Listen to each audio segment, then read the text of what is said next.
राज ठाकरे आणि उद्धव ठाकरेचं हे म्हणणं आहे की मुंबई, मराठी लोक आणि मराठी अस्मिता ही धोक्यात आहे.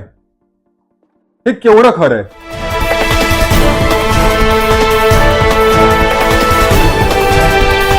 नमस्कार, मी रुद्रेश जोशी.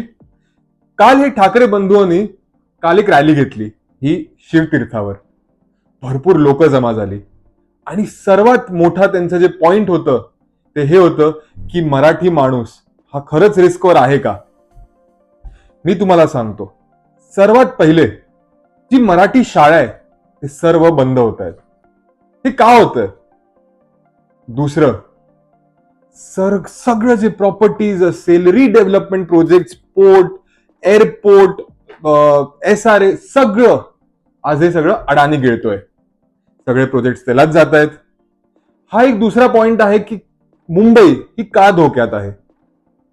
तिसरं पॉइंट, आणि हा सर्वात महत्वाचा पॉइंट आहे, कारण हा पॉइंट आपण डेली लाईफ मध्ये बघत असतो.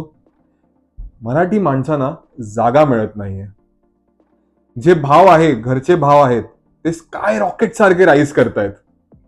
आता जे गुजराती असतात, मारवाडी, खूप लोक असतात जे इन्व्हेस्टमेंट करतात.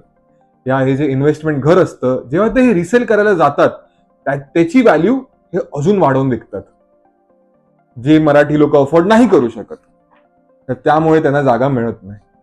दुसरं, यातच जेव्हा ते विचार करतात की आपण रेंटवर जाऊया, तर त्यांना रेंटवर जागा मिळत नाही. त्यांना सांगतात की तुम्ही मराठी आहात, तुम्हाला जागा देणार नाही, तुम्ही कुठे दुसरीकडे जाऊन बघा. तर तुम्हाला काय वाटतं? तुम्ही मला हे सांगा की मराठी लोकांचं मुंबईमध्ये किंवा महाराष्ट्रामध्ये अस्तित्व धोक्यात आहे का? आपण पुन्हा एकदा भेटू. मी रुद्रेश जोशी. जय हिंद, जय महाराष्ट्र.